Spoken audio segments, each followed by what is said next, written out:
교독문 75번 마태복음 6장을 교독하시겠습니다. 그러므로 내가 너희에게 이르노니 목숨을 위하여 무엇을 먹을까 무엇을 마실까 몸을 위하여 무엇을 입을까 염려하지 말라.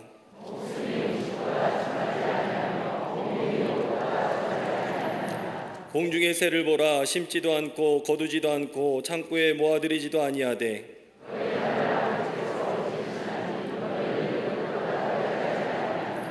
너희 중에 누가 염려함으로 그 길을 한 자라도 더할 수 있겠느냐?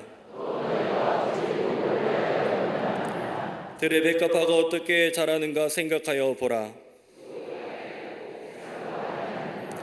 그러므로 염려하여 이르기를 무엇을 먹을까 무엇을 마실까 무엇을 입을까 하지 말라.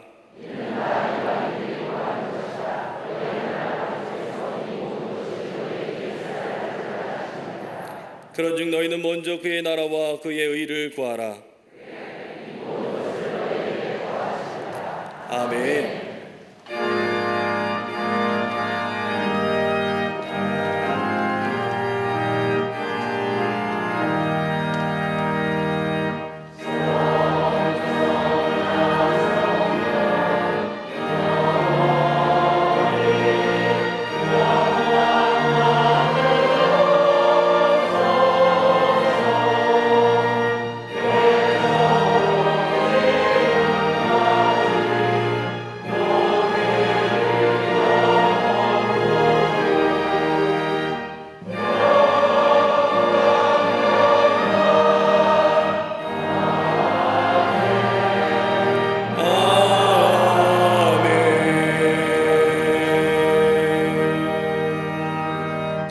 전능하사 천지를 만드신 하나님 아버지를 내가 믿사오며 그 외아들 우리 주 예수 그리스도를 믿사오니 이는 성령으로 잉태하사 동정녀 마리아에게 나시고 본디오 빌라도에게 고난을 받으사 십자가에 못 박혀 죽으시고 장사한 지 사흘 만에 죽은 자 가운데에서 다시 살아나시며 하늘에 오르사 전능하신 하나님 우편에 앉아 계시다가 저리로서 산 자와 죽은 자를 심판하러 오시리라. 성령을 믿사오며 거룩한 공예와 성도가 서로 교통하는 것과 죄를 사하여 주시는 것과 몸이 다시 사는 것과 영원히 사는 것을 믿사옵나이다. 아멘.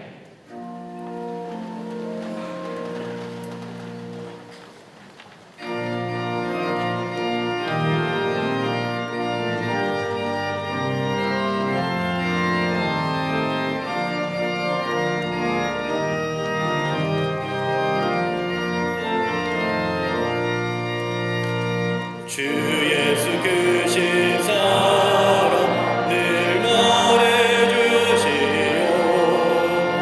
나 항상 듣던 말씀 또 들려주시오. 점해지 않는 천국 주 예수 계신 곳 나 밝히 또 들려주시오. 나 항상 듣던 말씀 나 항상 듣던 말씀 주 예수 크신 사랑 또 들려주시오. 아침에 이슬 막은 쉬 사라짐 같이 내 기억 부족하여 늘 잊기 쉬우니 잘 알아듣기 쉽게 늘 말해주시오. 날 구속하신 사랑 또 들려주시오. 나 항상 듣던 말씀 나 항상 듣던 말씀 주 예수 크신 사랑 또 들려주시오.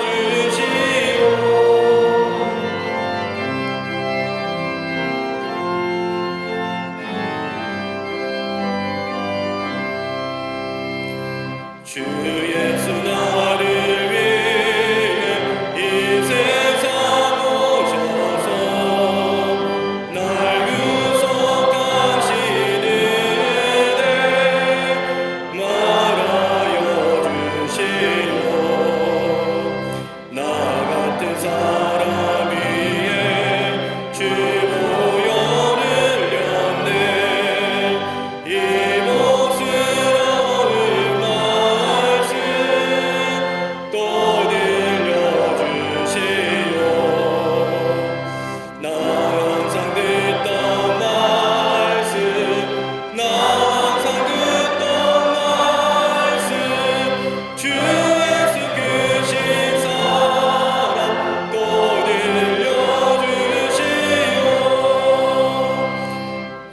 세상 헛된 영광 날 미혹할 때에 주 예수 크신 사랑 늘 들려주시오.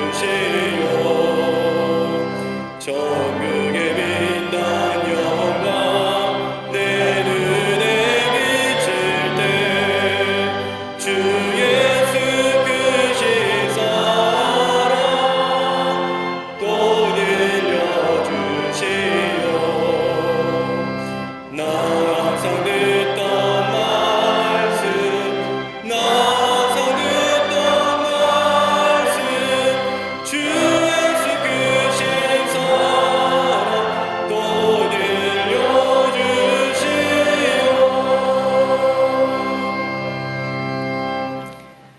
우리의 반석이요 요새 되신 하나님, 거룩한 주일 예배를 영과 진리로 드리게 하심에 감사드립니다. 세상에서 죄악된 일로 인하여 근심에 떨고 있을 때에 찾아와 주시며 회복하게 하시니 감사합니다. 계속되는 호렙산 기도회를 통하여 우리의 신앙이 성장하며 인생을 괴롭히는 문제의 근원이 마르게 하여 주시옵소서. 기도회를 통하여 체험적인 신앙인이 되며 주일의 예배를 통하여 감사와 존귀와 영광을 돌리게 하여 주시옵소서.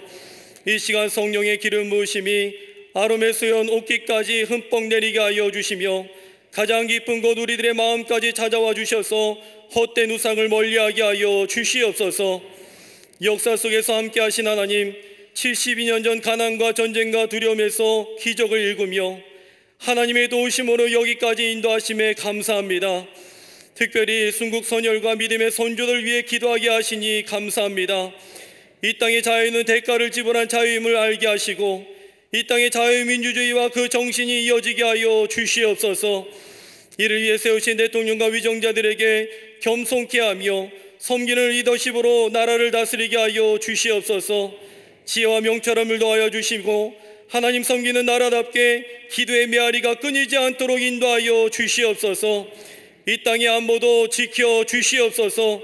북한의 도발을 말씀으로 무찌르게 하시며 전쟁으로 인한 피가 아닌 예수의 피로 이 땅의 상처가 치유되고 통일의 역사가 이루어지게 하여 주시옵소서. 이를 위해 이 땅이 먼저 바른 가치관 위에 서 있게 하여 주시옵소서. 동성애가 사라지며 차별금지법 안에 독소조항이 사라지게 하여 주시옵소서. 기독교 학교에서 자유롭게 예배하며 복음적 가치를 위한 사학법 재개정도 속히 이루어 주시옵소서. 시선는 물가도 안정되며 경제적으로 소외당하지 않도록 보호하여 주시옵소서. 또한 우리나라만이 아니라 전 세계적으로 아픔을 당하는 우크라이나에 속히 샬롬의 축복을 허락하여 주시고 지진으로 큰 고통을 당한 아프가니스탄을 위로하여 주시옵소서. 이를 위해 빛의 숲 광립재단 한국교회 세워주심에 감사드립니다. 우리나라와 민족의 큰 영적 울림과 선한 영향력으로 세워주시고 항상 앞서게 하시니 감사합니다. 한국뿐만 아니라 세계에서도 비판과 상처로 얼룩진 교회들을 위해 중보하며 세우는 장자교회가 되게 하여 주시옵소서. 계속되는 호렙산 기도회에 큰 은혜와 기적을 허락하여 주시며 중보기도하며 기도의 지경을 넓혀가게 하여 주시옵소서. 속해 선교회마다 모이게 힘쓰며 여름을 준비하는 교회학교 청년부 청장년부 사랑부 샤이닝을 축복하여 주셔서 다음 세대가 부모 세대보다 더 큰 믿음의 자녀들이 되게 하여 주시옵소서. 믿음의 세대를 일구는 동탄 성전과 잠비아 선교센터를 세우도록 은혜 주심에 감사합니다. 국률의 마음과 축복의 마음으로 세우는 성전이 시대와 나라를 세우는 터전이 되게 하여 주시옵소서. 이 모든 일을 위해 기도하시는 감독님과 담임 목사님을 허락하심에 감사합니다. 감독님에게 신원의 강건함으로 인도하여 주시고 영역을 7배나 더하여 주시며 모세와 같은 지도력으로 늘 함께하여 주시옵소서. 여전한 기도의 거룩한 종으로 세워 주시옵소서. 담임 목사님에게 영적 지도력을 허락하시사 광림의 재단을 이끌어가게 하시니 감사합니다. 하늘의 음성을 들으시며 말씀을 전하실 때에 듣는 이들에게 예수 그리스도의 삶을 전하는 메신저가 되게 하여 주시옵소서. 오늘 말씀 전하실 때에도 말씀과 축복의 통로가 되게 하시며 성령의 능력을 7배나 더하여 주시옵소서. 이 시간 예배를 위해 수고하는 모든 손길 위에 축복하여 주시며 강단을 야식한 손길 위에 위로와 치유와 축복의 손길로 인도하여 주시옵소서. 갈릴리 성가대와 괴술의 찬양을 기뻐 받아 주시며 듣는 이들에게 마음을 녹이는 찬양이 되게 하여 주시옵소서. 이 시간 함께 예배하는 광림 남교회와 서교회 북교회와 해외 선교지 위에 본당과 동일한 은혜를 내려 주시고 온라인과 방송으로 예배하는 한국교회 모든 성도님들에게 성령 충만하게 하여 주시옵소서. 이 모든 말씀 살아계신 우리 주 예수 그리스도의 이름으로 기도드리옵나이다. 아멘. 하늘에 계신 아버지 이름 거룩하사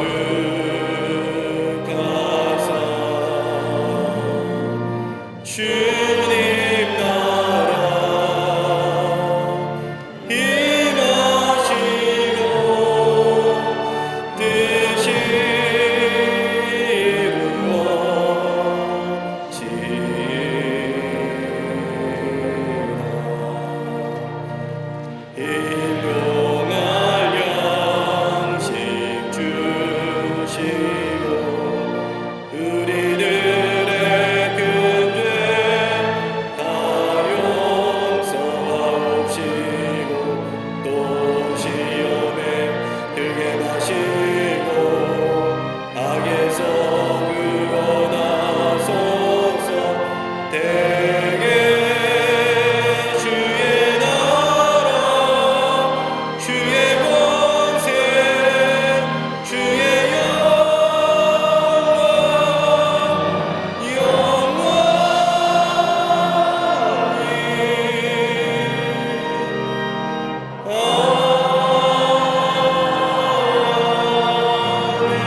할렐루야. 거룩한 주의 날, 주의 전에 나와 예배하는 모든 광림의 권속들 위해 하나님의 놀라운 은혜와 평강이 또 위로하심의 역사가 넘쳐나고 영상을 통하여 예배에 참여한 모든 이들 위해 하나님의 축복이 함께 하시기를 먼저 주의 이름으로 축원합니다. 앞뒤 전후 좌우 계심과 함께 인사하며 같이 문안합니다. 하나님은 평화이십니다 라고 인사들 나누시기를 바랍니다.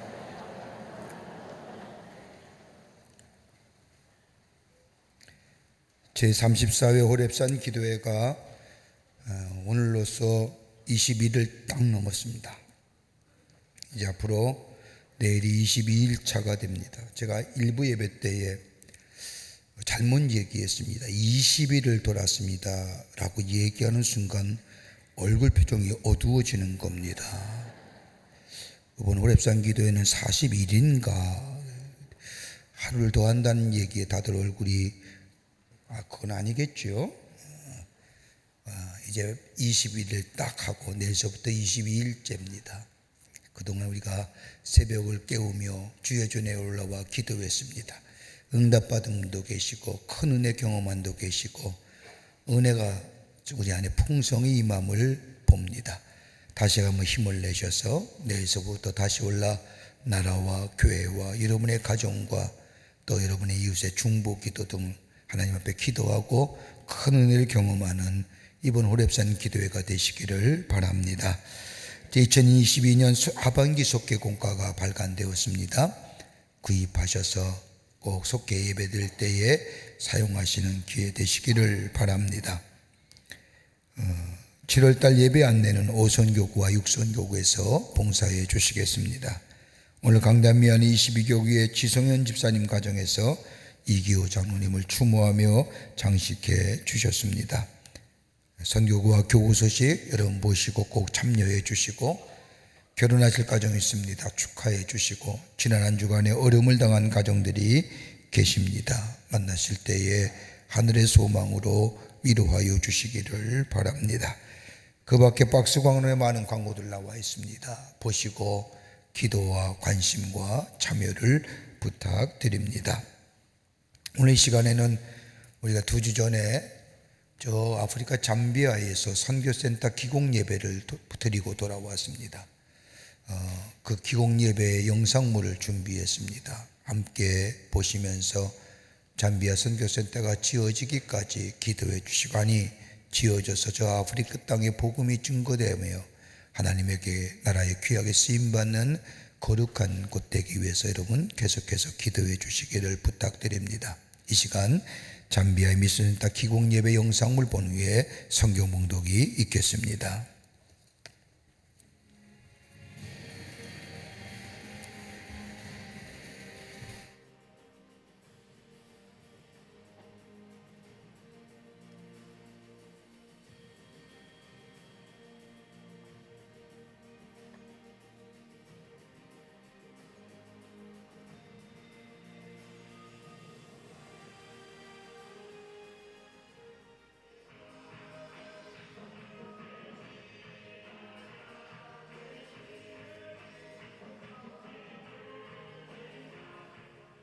이곳에 선교센터를 지을 때 김정석 감독님이나 박경표에도 유익한 것을 주려고 헌신합니다. 그것은 생명이신 예수 그리스도 없이는 생명이 없다는 이 말씀을 전하기 위해서 헌신하는 것으로 있습니다. 잠비아 땅의 곳곳을 돌아다니면서 애기로 고생하는 잠비아 사람들 보면서 제 마음을 참 아팠습니다. 저 아프리카 땅에 선교센터를 지었으면 참 좋겠다. 제 마음속에 선명하게 사시는 것이 있었습니다. 너희가 좀 아프리카에 어떻게 하나님 나라의 중앙아프리카와 아프리카의 복음을 전하는데 허울해진 역할을 했으면 좋겠다. 뭐야 모든 세계에서 제한테서 신 교회들이다. 함께 더불어 세계적으로 일할 수 있는 선교센터가 되면 좋겠다라는 바람이 있어서 한국과 미국과 아프리카 함께 성령의 나라를 위해 일한다고 하는 그런 상식들을 가지고 예배를 드립니다. 주께서 광림을 센터를 통해서 주께서 헌신하는 우리의 손을 통해 세계교회 안에 시기교회에서 열방을 품는 그 꿈을 오늘 시작하신 것 축하합니다. The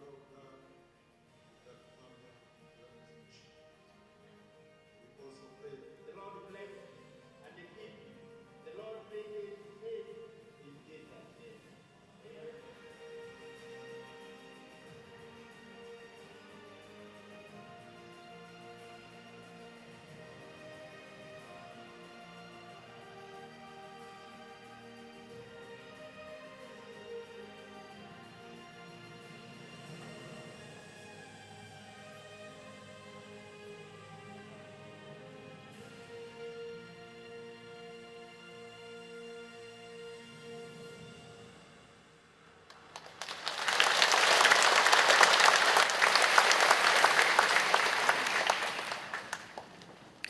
오늘 성경 말씀은 누가복음 9장 23절에서 27절까지입니다. 또 무리에게 이르시되 아무든지 나를 따라오려거든 자기를 부인하고 날마다 제 십자가를 지고 나를 따를 것이니라. 누구든지 제 목숨을 구원하고자 하면 잃을 것이요 누구든지 나를 위하여 제 목숨을 잃으면 구원하리라. 사람이 만일 온 천하를 얻고도 자기를 잃든지 빼앗기든지 하면 무엇이 유익하리요? 누구든지 나와 내 말을 부끄러워하면 인자도 자기와 아버지와 거룩한 천사들의 영광으로 올 때에 그 사람을 부끄러워하리라. 내가 참으로 너희에게 이르노니 여기 서 있는 사람 중에 죽기 전에 하나님의 나라를 볼 자들도 있느니라. 아멘.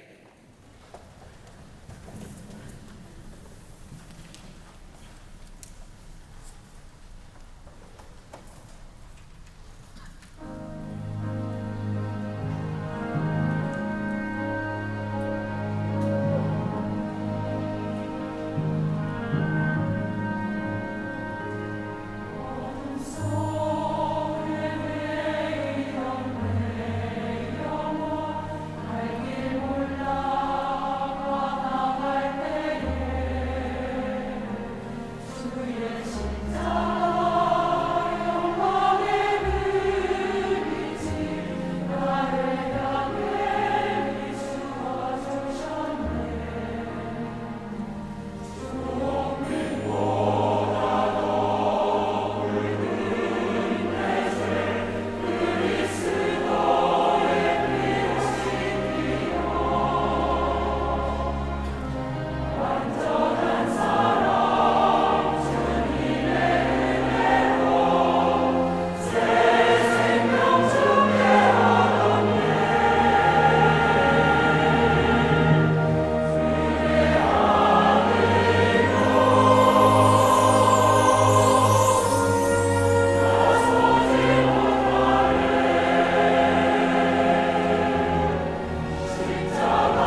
갈릴리 성가대와 오케스트라의 귀한 찬양에 감사합니다. 고맙습니다.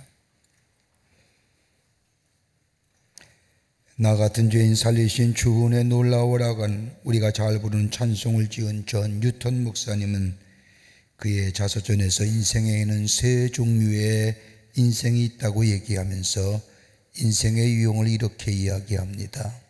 그 첫 번째는 가급적이면 피하려는 인생. 이런 인생은 안전하고 안일하며 쉽게 살다가 죽고자 하는 사람입니다. 쉽게 대충 사는 인생. 성경에서 이와 같은 인물을 들라고 하면 요나와 같은 사람일 겁니다. 본질보다 비본질적인 것에 신경을 쓰며 사는 사람, 건강에, 경제적인 안정에, 물질에 신경 쓰며 삽니다. 보이는 것에 목적을 두고 사는 사람이라 할 것입니다. 두 번째 인생의 유형은 끌려가는 인생입니다. 열심히 살지만 무엇인가 끌려가며 사는 인생입니다. 이러한 사람에게는 고상한 목표가 없습니다. 자신의 삶을 희생하고 바치려는 것이 없기에 열심히 살지만 마치 허공을 치는 인생과도 같습니다. 그러면서 다른 사람과 어떻게 사느냐, 다른 사람이 어떻게 하느냐에 늘 비교하며 살아갑니다. 그러기에 피곤합니다.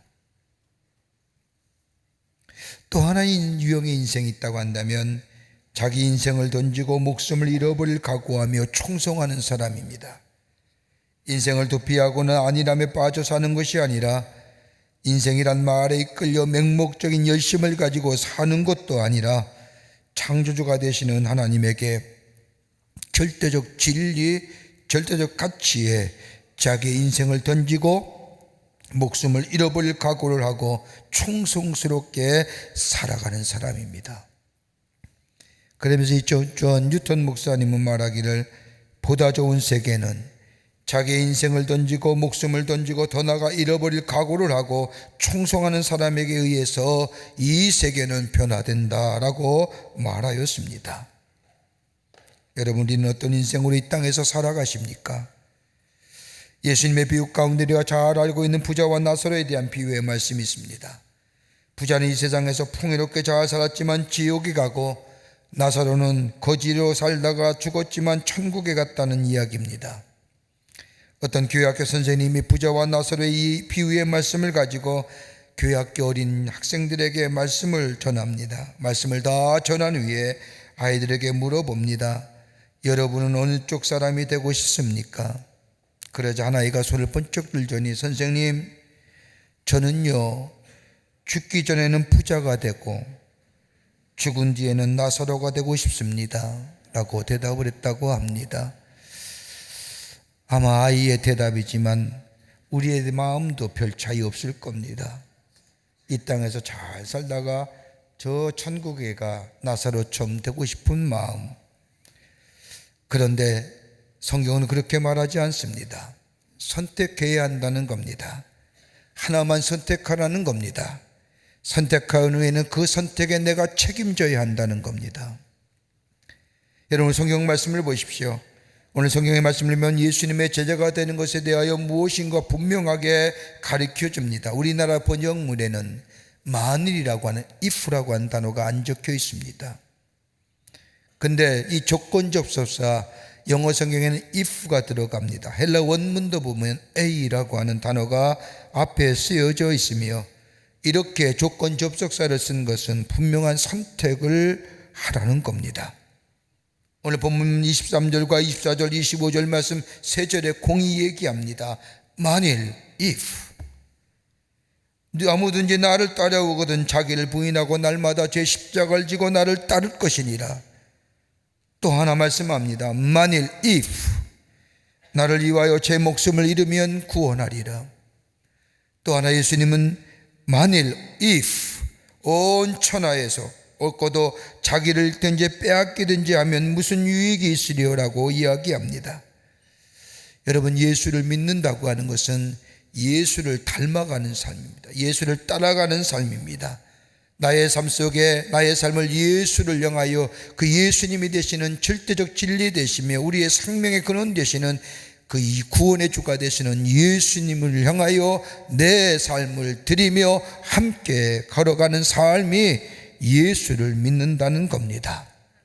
오늘 주님이 제자들 향하여 나를 따라오려거든, 만일 나를 따라오려거든 선택해야 된다는 겁니다. 한 가지 선택해야 된다는 겁니다.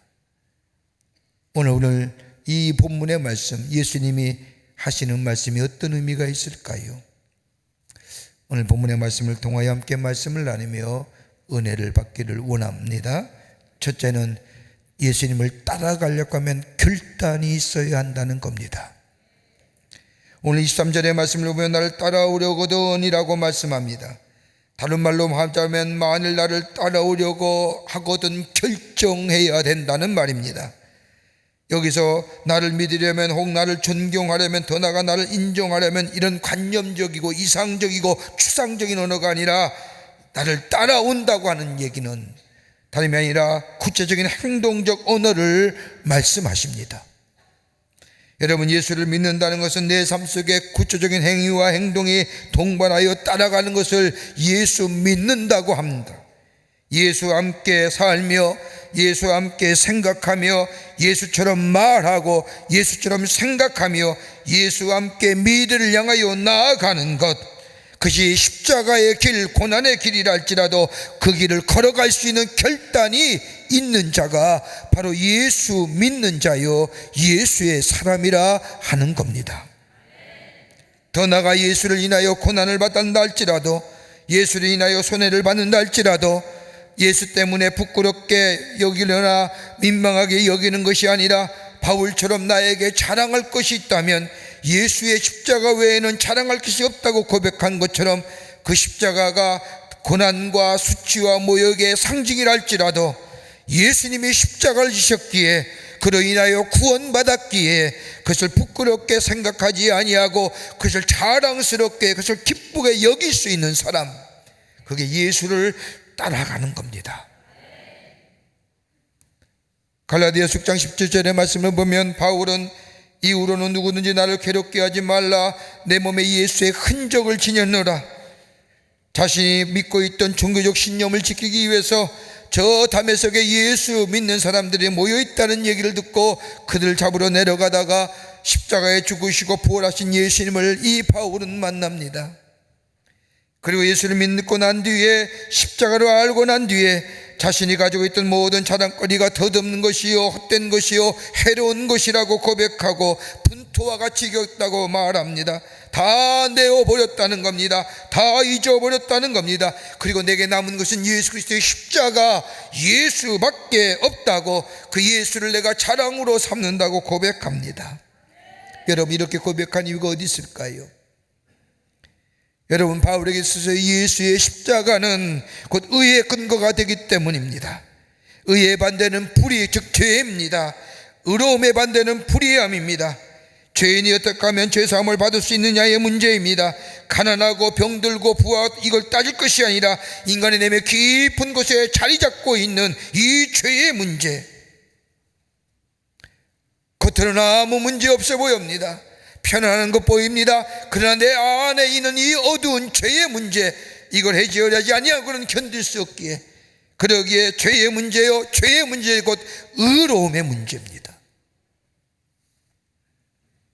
죄의 문제를 해결할 것은 다른 것이 아니라 예수 그리스도의 십자가 외에는 다른 길이 없음을 알았기 때문에 예수님만이 나의 죄의 문제 해결해 주시기에 나는 예수 그리스도를 아는 것, 내 몸에 예수의 흔적을 가졌다는 것, 흔적이라는 것이 스티그마라고 얘기하는 이 흔적은 저 양이나 저 소의 자신의 소유를 얘기할 때 낙인을 찍고 내 소유라고 하는 이 스티그마, 난 예수 그리스도의 사람이라고 증거하는 것을 볼 수가 있습니다. 그러기에 바울은 예수 그리스도의 십자가의 은혜, 그 예수 그리스도의 말로 하나님의 능력이요 지혜라고 말합니다. 그 예수 그리스도께서 나의 능력이 되어주시고 나의 문제를 해결해 주시고 내인된 자를 의인된 삶으로 삶을 뿐만 아니라 내 존재와 내 삶의 양식과 형태를 새롭게 변화시켜 하나님의 자녀로 살아갈 뿐만 아니라 이 땅에서 하나님 나라의 권세를 누리는 하나님의 백성으로 살아가게 해 주신다는 겁니다. 이 결단이 있어질 때 우리 가운데 이 은혜가 임하게 됩니다. 예수로 인하여 변화된 사람을 말하려면 얼마든지 많이 있습니다. 수많은 사람들이 예수로 인하여 새롭게 변화의 삶을 살아갑니다. 그 가운데 우리나라의 초기 기독교 가운데 1900년대에 예수 믿어 변화된 사람 가운데 대표적 사람이 있다고 한다면 한국의 유명한 초대교회 초기의 기독교의 부흥 강사였던 김익두 목사님이십니다. 황해도 안악골의 유명한 깡패입니다. 한국의 바울이라고 하면 길선주 목사님을 들 수 있지만 한국의 베드로라면 김익두 목사님을 말합니다. 얼마나 남봉꾼이었는지 우는 아이에게 예예예 김익두 온다라고 하는 울음을 뚝 그쳤다고 합니다. 그럴 정도로 깡패요 남방꾼인 이 김익두, 악수를 하면 손이 부러져 나갈 정도로 힘이 세고 우락부락하게 생긴 사람인데 그가 예수를 믿어 변화되어 복음을 전하는 전도자가 됩니다. 이 김익두 목사께서 한 교회에서 전도 집회를 하고 있을 때에 거나하게 술 취한 사람의 교회 문을 차고 들어와 방해를 합니다. 예수가 누구냐? 천당이 어디에 있느냐? 하나님의 사랑이 도대체 뭐냐라고 소리를 지르며 난동을 부립니다. 이 목사님이 가만히 지켜보고 옛날 같으면 한 대 치고 싶음이 간절하지만은 참고 있다가 이 김익두 목사님이 내려가셔서 이 술 취한 사람을 잡고 얘기합니다. 이봐, 나 김익두야. 내가 지금 이렇게 하고 있다는 것이 하나님의 계신 증거야. 하나님이 계시지 아니었다면 너 같은 사람 이미 내 손에 죽었어. 내가 이렇게 참고 있다는 것이 하나님의 사랑과 자비와 인애가 있다는 거야. 예수 그리스도의 놀라운 십자가의 은혜가 천하의 깡패요 낭봉꾼이 있던 김익두를 변화시켰다는 겁니다. 바울은 이것을 알았기 때문에 예수 그리스도의 십자가만이 나의 능력이 되고 내가 전할 것은 오직 예수 그리스도만을 전한다고 결단하며 그 길을 걸어갔던 것을 보게 됩니다. 여러분 기억하세요. 예수님 안에만이 구원에 있습니다. 예수님 안에만이 자유함이 있습니다. 예수님 안에만이 무한한 은혜가 있습니다. 이것을 고백하고 이 결단 안에 예수를 따라가는 인생이 될 때에 바로 그리스도여 예수의 제자여 그 안에 풍성한 열매가 맺어지는 복된 인생의 삶이 될 줄 믿습니다. 두 번째는 모험을 선택하라는 겁니다. 모험을 선택하는 겁니다. 오늘 24절의 말씀을 보십시오. 누구든지 제 목숨을 구원하자고 하면 잃을 것이요 누구든지 나를 위하여 제 목숨을 잃으면 구원하리라. 앞에 if 결단을 촉구하는 겁니다. 오늘 예수님이 말씀하신 것처럼 내 생명을 버리면, 여러분 생명을 버린다는 것은 죽음을 말하는 겁니다. 여러분 죽는다는 것은 끝입니다. 죽음 위에는 다시는 기회가 없습니다. 그 뒤에는 아무것도 없습니다. 돌아올 수 없는 겁니다. 일방적으로 잃어버리는 겁니다. 그런데 예수님은 일방적으로 잃어버린 것인데 예수님은 오히려 반대로 구원을 얻는다고 말합니다. 잃으면 구원 얻는다, 잃으면 구원 받는다. 여러분 그 예를 어디서 찾을 수 있을까요? 예수님과 젊은 율법사의 대화 속에 찾을 수가 있습니다. 한 젊은 율법사가 예수님을 찾아와 어떻게 하면 내가 영원한 삶, 영생을 얻을 수 있습니까? 부자입니다. 넉넉한 소유의 주인공입니다. 그때 예수님께서 이 젊은 율법사에게 너 가진 것을 다 팔아 가난한 자들에게 주고 나를 쫓으라고 말씀하십니다. 이 말 들은 율법사가 그럴 수 없습니다 라고 근심하며 돌아갔다고 성경은 말합니다. 돌아갔다는 것은 뭐예요? 구원에서 멀어졌다는 거예요. 잃으면 구원받는데, 버리면 구원받는데, 영원한 생명을 얻는 것에 그까지 재산이 무슨 수입니까? 어차피 버려야 할 거 아닙니까? 어차피 내려놓아야 할 거 아닙니까? 내 인생의 육체의 마지막 때에 다 내려놓아야 할 것. 그러나 그것을 버릴게 될 때에 내게 뭐요? 죽음 이후에 내 속에 약속하신 영원한 생명이 있다고 하는 사실. 여러분, 모험으로 선택합니다. 생명을 위한 선택입니다. 이와 반대로 버려서 얻는 구원에 관한 말씀도 예수님이 하십니다.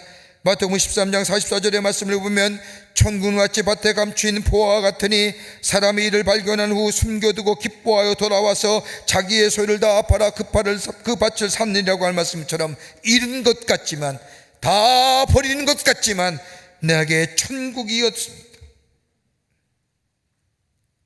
그러기에 나를 위하여 내 목숨을 잃으면 마치 옛날의 왕을 위하여 생명을 바치는 군인의 충성에 연상된 표현입니다만, 생명을 구원할 수 있는 충성 대상은 다름이 아니라 예수 그리스도, 영원한 생명을 주신 예수 그리스도를 위하여 이 땅의 것에 대하여 넘어서서 예수를 향하여 나아가는 이 모험을 선택하게 될 때에 그 안에 영원한 생명과 더불어 하나님의 약속하신 약속의 성취가 우리 가운데 이루어지게 된다는 겁니다. 문순태 교수님이 쓴 책 가운데 성자와 지팡이라는 소설이 있습니다. 이 소설은 실화를 바탕으로 쓴 소설로서 소설의 주인공은 저 전라도의 광주의 최초의 기독교 신자이며 광주의 최초의 목사였던 오방 최웅정 목사님의 실화를 소설한 이야기입니다. 1904년 12월 매서운 겨울바람이 불던 어느 날, 목포에서 광주로 오는 길목에 두 사람이 한 사람을 기다리고 있었습니다.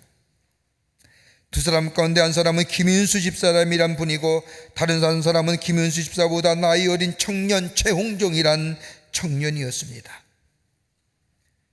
이 두 사람은 목포에서 의료 선교 사역을 하였던 포사이트 선교사를 기다리고 있었는데, 다름 아닌 광주에 있는 동료 선교사인 오엔 선교사가 위독하다는 이야기를 듣고 이 친구 선교사를 치료하기 위해 목포에서 광주로 오는 길이었습니다. 날이 몹시 추웠습니다. 눈이 내리고 바람이 심하게 불었습니다. 이 선교사를 만나 나귀에 선교사를 태우고 광주로 오는 길에 폐허가 되어 마치 흉가처럼 되어져 버린 집을 지나오는데, 흉가처럼 변해버린 그 집에서 소리가 들리는 겁니다. 저 좀 살려주세요. 저 좀 살려주세요. 놀라서 집 쪽을 바라보니 거기에는 손과 얼굴을 가리고 있는 한센병 환자, 나병 환자가 살려달라는 겁니다. 당시 한센병 환자들은 흔히 볼 수 있을 뿐만 아니라 친구 선교사인 오엔 선교사가 위독하기에 바쁜 걸음으로 가야 하는데, 포사이트 선교사님이 걸음을 딱 멈춥니다. 그리고 그 여인에게 달려가는 겁니다.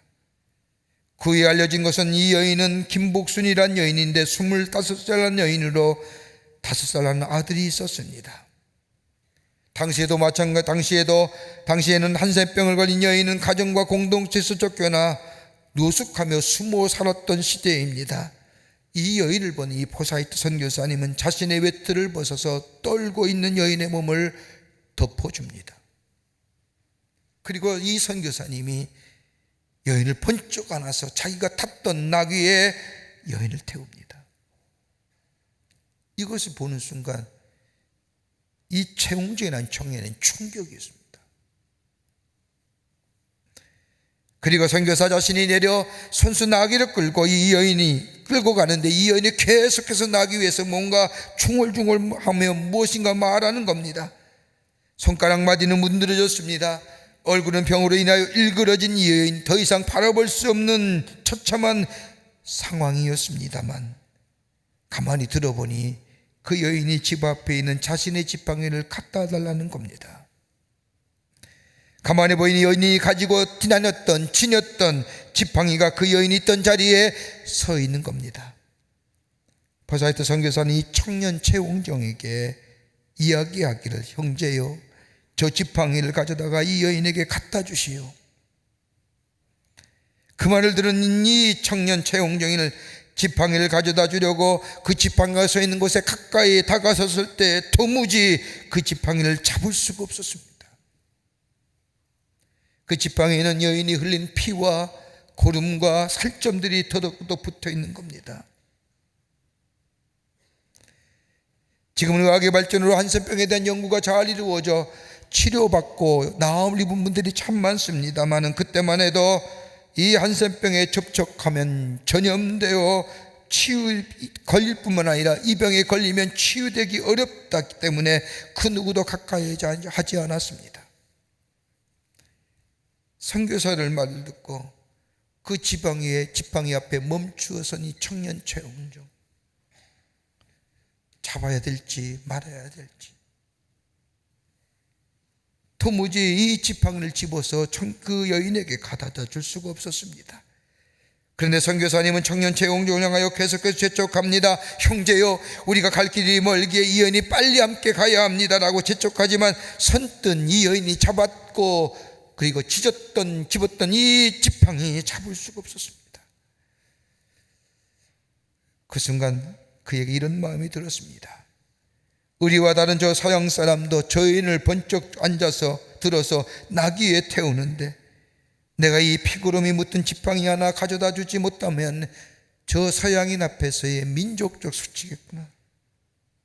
이방 사람들 앞에서 한국 민족이 추측을 당했구나 생각하며 안 되겠다, 내가 한센병이 걸리더라도 내가 이 지팡이 갖다 줘야지라고 하며 덥석 하늘을 지그시 감고 잡았습니다.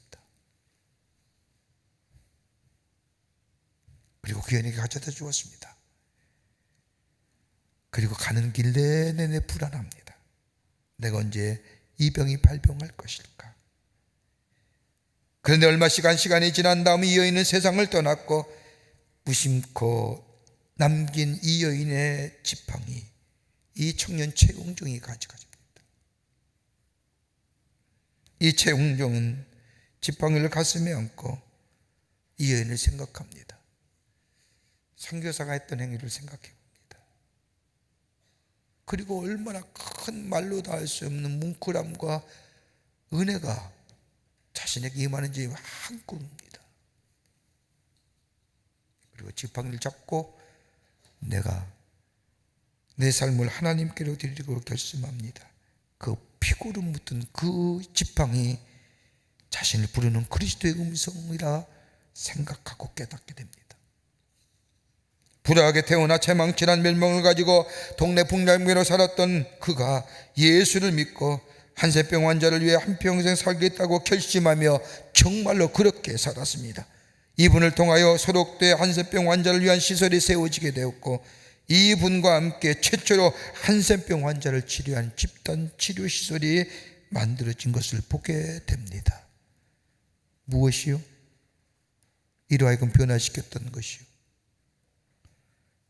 다름 아닌 예수 그리스도의 예수를 따라가려고 하는 결단과 더불어서 예수 그리스도의 십자가의 은혜, 예수 그리스도의 십자가의 사랑, 그것을 용하여 내 것을 던지는, 내려놓는 모험의 선택이 이 땅의 구원의 지평을 넘어 수많은 자들에게 생명의 말씀이 전해지고 그리고 아픈 자, 힘든 자들에게 그리스도의 생명의 역사를 통하여 치유와 회복과 더불어 위로함의 역사를 일으켰던 것을 보게 됩니다. 이것이 제자입니다. 끝으로 하나님과 나와의 깊은 관계가 있어야 합니다. 깊은 관계 속에 나의 소중함을 발견해야 합니다. 오늘 25절의 말씀을 보면 만일 온 천하를 얻고도 자기를 잃든지 빼앗기든지 하면 무슨 이익이 있으리요. 다른 말로 표현하면 만일 온 천하를 얻고도 자기를 잃는지 빼앗기든지 하면 이익이 없다는 겁니다.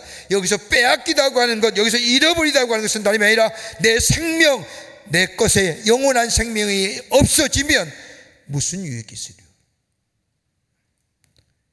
단어 쉽게 얘기하면 하나님과 나와의 관계가 어떤 관계인가를 얘기하는 겁니다. 여러분, 하나님과 나와의 관계는 어떤 관계입니까? 하나님과 우리의 관계를 가장 잘 보여주는 말씀이 있다고 한다면 저 요한복음 15장 5절의 말씀에 나는 참 포도나무여 너희는 가지니 저가 내 안에 있으면 이 사람도 과실을 많이 맺나니 나를 떠나서는 너희가 아무것도 할 수 없습니다. 여기서 예수님을 향하여 참 포도나무라고 얘기하는 이 참이라고 하는 것에는 중요한 의미가 세 가지 있습니다. 참, tru라고 얘기하는 거예요. 하나는 뭐냐? 예수님과 우리의 관계는 생명적 관계라는 겁니다. 예수님과 우리는 뗄래야 뗄 수 없는 생명적 관계. 예수가 내 안에 계시고 내가 예수 안에 있다고 하는 것은, 즉 예수와 나와는 포도나무와의 가지의 관계로 뗄 수 없는 생명 관계. 그 가지에서 떨어진, 그 나무에서 떨어진 순간 그 가지는 뭐예요?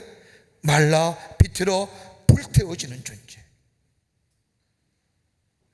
예수 포도나무 되시는 예수에 붙어 있을 때에 내 안에 생명의 역사를 공급받고 생명의 힘을 공급받는 거예요. 그렇지 않습니까?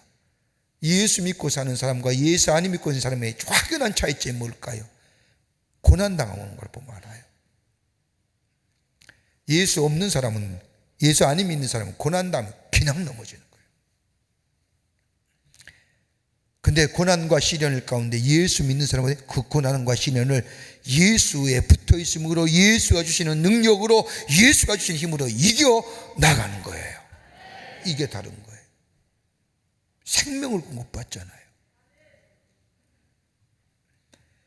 또 하나 예수님과 우리의 관계를 얘기하는 또 하나의 참 포도나무라고 하는 이 참 속에는 유기적 관계입니다. 내가 저 안에, 저가 내 안에 있다고 하는 것은 연결되어 있는 관계입니다. 뗄래야 뗄 수 없는 관계라는 겁니다. 더 나아가 실제적이고 현재적인 관계입니다. 포도나무가 없는 가지는 존재할 수가 없습니다. 아무리 좋은 열매를 많이 메우고 탐스러운 열매를 많이 맺는다 할지라도 포도나무에서 떨어지는 순간 그 열매는 무용지물이요 말라 비틀어 아무 없는 것으로 버려진 존재가 됩니다. 포도나무에 떨어져 나온 가지는 절대가 살 수 없는 것처럼 하나님과 우리의 관계도 마찬가지입니다. 여러분, 인간이 형상화했다고 해서 다 모든 인간이 인간다운 삶을 사는 것이 아닙니다. 지성이 있고 인격이 있고 사람과의 관계가 좋다고 해서 사람다워지는 것이 아닙니다. 하나님과의 깊은 인격 관계가 있어지게 될 때에 거기가 인간다워지고 거기에 참된 성숙함이 있어지게 됩니다. 그러기에 그리스도를 떠난 인간의 삶은 존재할 수 없는 겁니다. 기독교 영성학자인 케네스 리치라고 하는 사람이 쓴 책 가운데 트루 프레어라고 하는 책을 보면 성숙한 영성의 사람이 어떤 사람이냐, 그 인격에 대해 세 가지로 얘기합니다. 하나는 실천하여 경험되어 있는 지식의 사람. 생각으로 배우는 것이 아닙니다. 느낌으로 배우는 것이 아니라 행동으로 배운다는 것입니다. 여러분, 세상의 가치는 듣고 보고 깨닫고 인식하여 내 것을 만들 때에 비로소 행동으로 옮겨질 때에 그것이 내 안에 지혜와 지식으로 남겠지만 신앙의 차원은 아닙니다. 믿습니다. 그리고 행합니다. 그 행함을 통하여 얻어지는 이 경험이 내 지식이 됩니다. 내 삶의 지혜가 됩니다. 순서가 다른 겁니다. 종국적으로 누가 승리해요?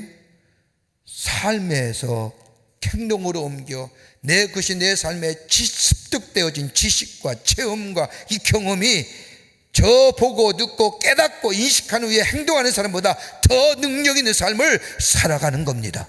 그러기에 바울은 로마서 15장에 우리를 향하여 강한 인생이란 이유가 여기에 있는 겁니다.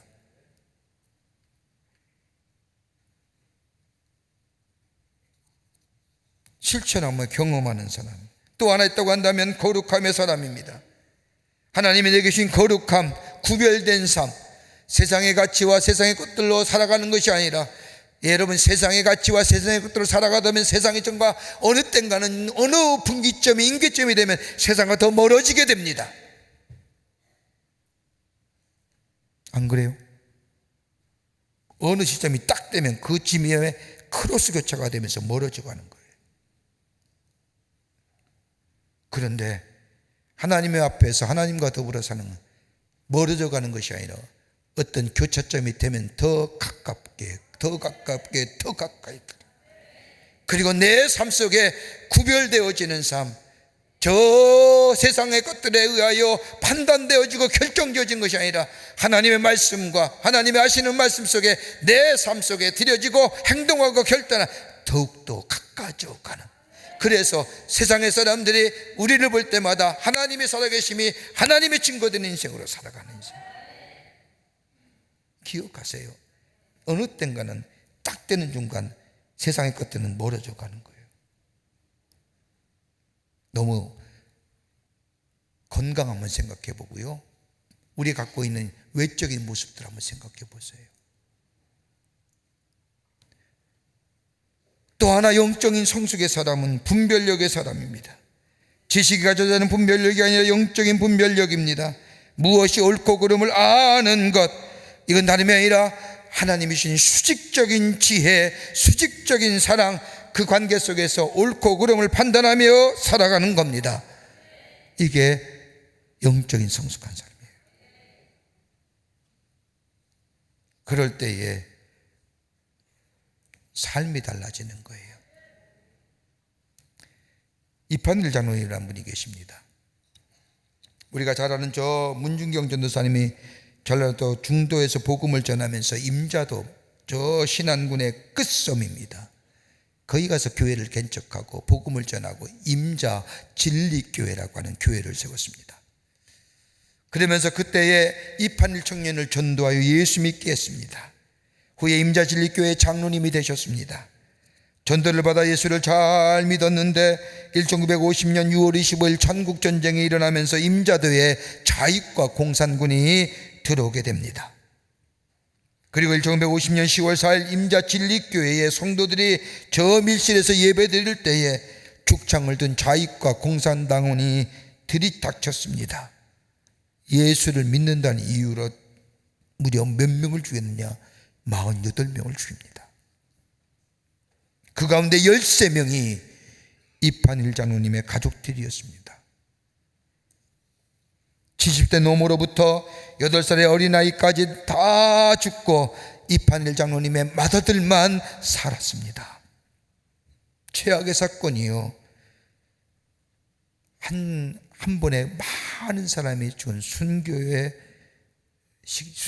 사건입니다.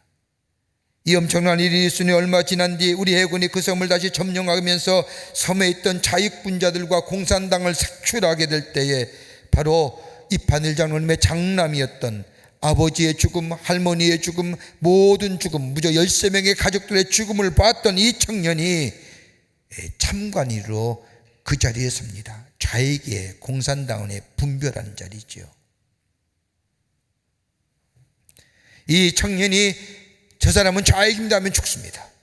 저 사람이 우리 아버지 죽었습니다, 죽습니다. 아닙니다 하면 사합니다. 이 아들은 저기에서 자기 할머니, 아버지, 어머니, 작은아버지, 작은어머니, 동생들, 친척들이 다 죽는 것을 보았습니다.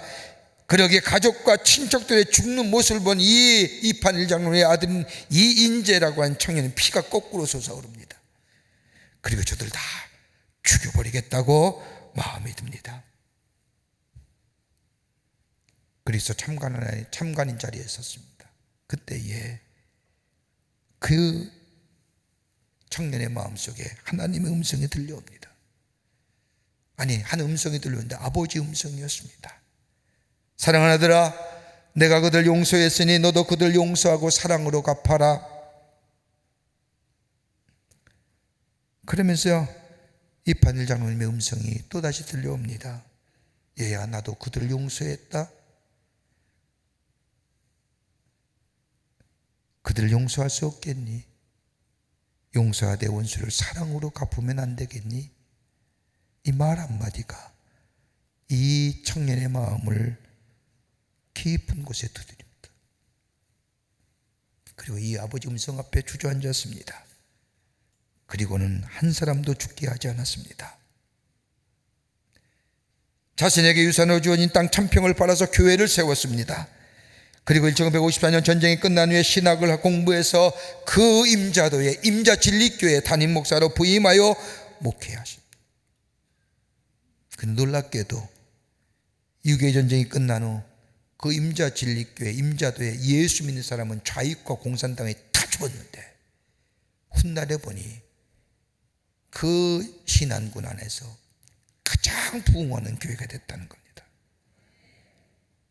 왜 그런가 했더니 이인재 청년이 이판일 장로님의 음성을 듣고 좌익과 공산당을 사랑으로 원수를 용서했던 그 용서함 받은 사람이 다 돌이켜서 예수 믿고 그 임장질교회를 섬기는 그리스도인이 되었다는 겁니다. 죽음 앞에서도 하나님의 은혜를 끝까지 붙들고 천국의 소망을 붙들고 살았던 사람, 피가 거꾸로 솟아오를 만한 원수를 갚아도 마음의 원한이다 풀어지지 않는 상황 속에서 그 용서할 수 있는 힘, 예수의 능력이요 복음의 능력이요. 오늘 주님 말하는 겁니다. 만일 너 나 따라오려고 하면 결단해야 된다. 버릴 수 있는 모험이 있어야 된다. 너와 나의 생명적 관계가 있어야 된다. 그럴 때 너는 예수 그리스도의 사람으로, 하나님 나라의 복음을 전하는 사람으로, 나를 증거하는 삶으로, 네 인생이 하늘의 신령한 은혜와 땅에 기름진 인생으로 살아가는 예수의 사람으로 증거하는 삶으로 살아가는 복된 인생이 된다고 오늘 우리에게 말씀해 주십니다. 이 결단이 여러분과 저 가운데 있어지기를 주의 이름으로 축원합니다. 하나님 감사합니다. 저희들 주께서 사랑해 주셔서 하나님의 백성 삼으심에 감사합니다. 오늘 우리를 그리스도의 은혜와 사랑 안에서 하나님의 자녀 삼으셨는데 하나님을 떠나 예수 믿는다고 하면서 예수 떠나 산 적이 얼마나 많은지요. 이제는 결단하여 예수 따라가는 자 되게 하시고, 결단하게 할 뿐만 아니라 예수의 말씀에 순종하여 살아가는 자 되게 하시고, 예수 안에 거하는 자 되게 하여 주셔서 우리 안에 생명의 역사를 일으켜 하나님의 살아계심을 증거하는 저희들 되게 하여 주시옵소서. 성령이 도우실 줄 믿으며 예수님의 이름으로 기도하옵나이다. 아멘.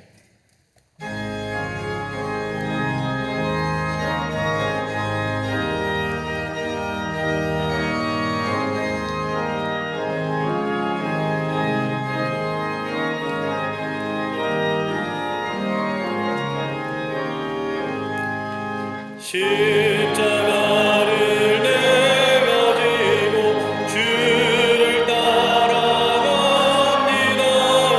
이제부터 예수로만 나의 몸에 삼겠네. 세상에서 부귀영화 모두 잃어버려도 주의 평안 내가 받고 영생 복을 받겠네. 주도 곤욕 당했으니 나도 곤욕 당하리. 세상 사랑 감사하다 예수 지시랍니다. 예수 나를 사랑하사 빛난 얼굴 보이며 원수들이 미워해도 염려할 것 없겠네.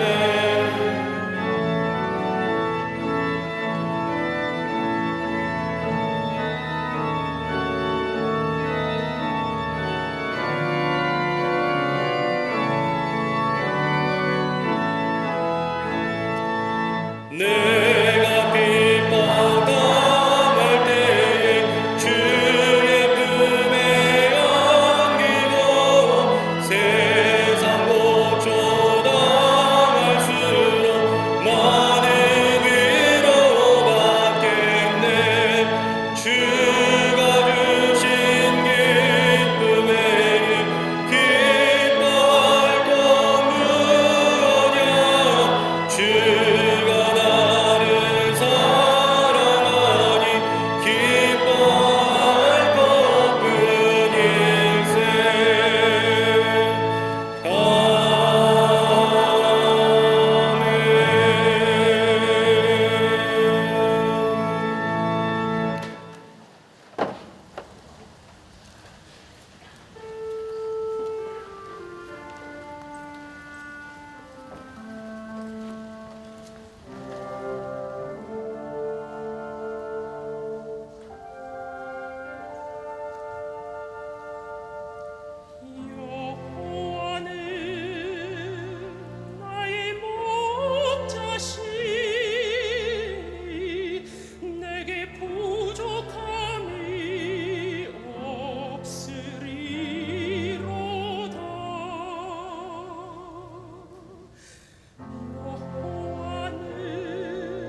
거룩한 주의 날 저희들의 걸음을 하나님의 귀한 전에 오게 하여 주시고 우리의 마음과 정성을 모아 주 앞에 예배하게 하심에 감사를 드립니다.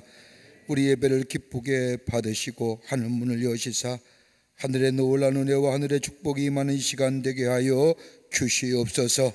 주 앞에 예배하며 귀한 염을 성별하여 주님 앞에 봉헌합니다. 저희들의 사랑의 고백이요 믿음의 고백입니다.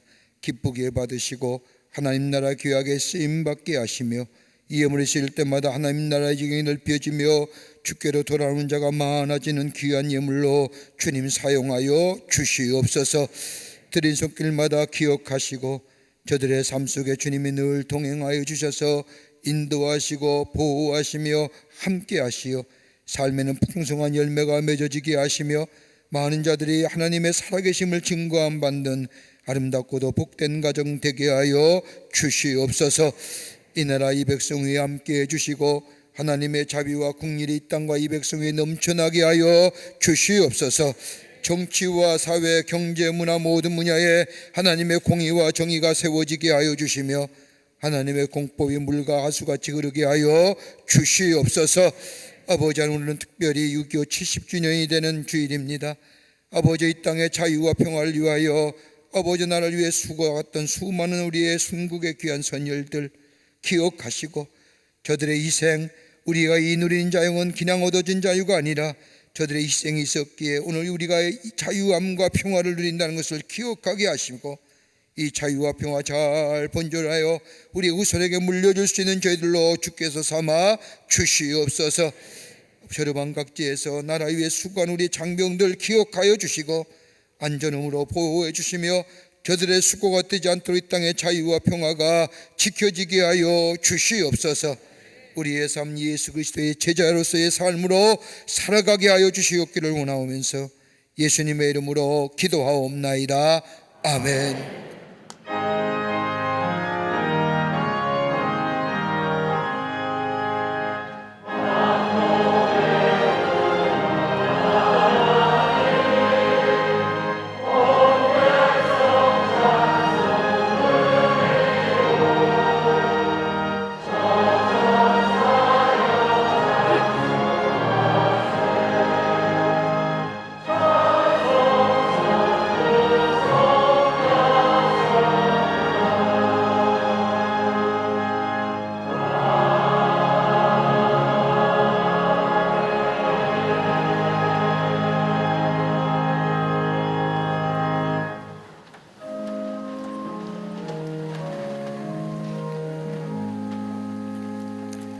오늘 이 시간에 우리에게 처음 오신 분들 계십니다. 호명할 때 앞으로 나와 주시면 충심으로 환영하겠습니다.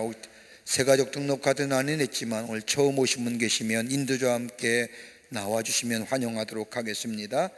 김전선 성도님 인도하신 박종배님, 최종수 권사님 인도하신 이선영님 어디 계신가요? 앞으로 나와 주실까요? 충심으로 환영합니다.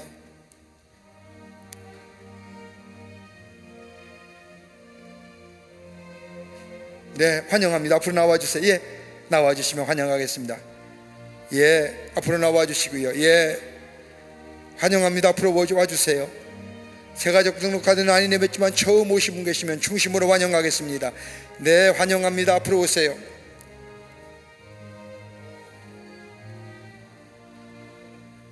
저를 향해 서시면 좋겠습니다. 예.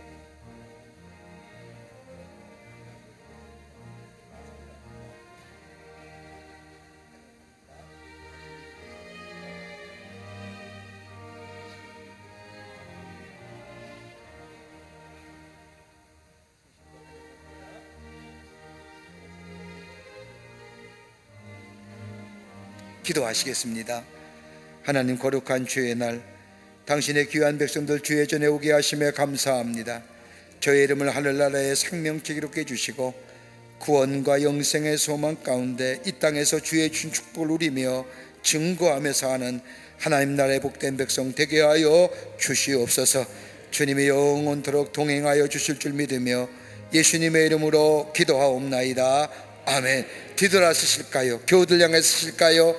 여러분께 박수로 환영하시죠. 예, 감사합니다. 장로님 따라가 주시면 교회 소개하고 안내하겠습니다. 감사합니다. 예, 고맙습니다. 속개원가 2020년 하반기 속개원가 나왔습니다. 꼭 구입하셔서 감리교의 특징이 뭐냐? 감리교의 소그룹이 뭐냐? 속회입니다. 말씀을 나누고 기도하며 교제하며 귀한 속개공과로 속개 때마다 쓰임받기를 원합니다. 또 말씀 묵상집은 온타임 7호로 나왔습니다. 말씀에 묵상하는 귀한 묵상집인데 여러분 구입하셔서 하루를 말씀으로 여는 기회 되시기를 바랍니다. 또 뉴스레터 나왔습니다. 지난 2주간의 교회에 있었던 일을 모았습니다. 보시고 또 나누시고 전하시는 기회 되시기를 바랍니다. 내일서부터 호렙산 22일째입니다. 다시 한번 힘을 내셔서 호렙에 올라와 주님을 만나고 기도의 응답과 더불어 큰 은혜를 체험하여 성숙한 믿음의 사람으로 새롭게 세움받는 기회 되시기를 바랍니다. 다 일어나실까요? 우리 마지막 찬송하시겠습니다.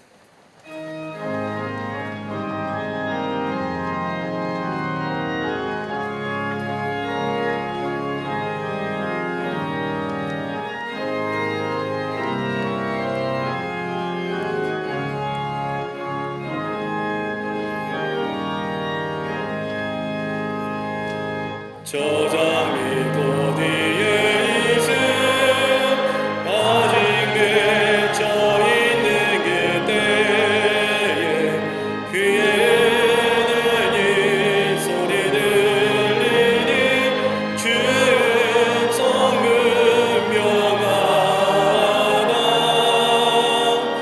주님 나와 동행을 하면서 나를 친구 삼으셔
예수 그리스도의 크신 은혜와 하나님 아버지의 한량없으신 사랑하심과 성령님의 임재하심과 교통하심과 인도하심이 거룩한 주의 날 주의 전에 올라와 마음과 정성을 모아 하나님 앞에 예배하며 주의 주신 말씀 가슴에 품고 저 세상에 나가 예수 그리스도의 사람으로 살기로 결단하고 성전의 문을 나서는 우리 모든 광림의 권속들, 영상을 통하여 예배에 참여한 모든 당신의 거룩한 백성들 위해 주께서 지금으로부터 영원토록 함께 하시기를 간절히 축원하옵나이다. 아멘. 조실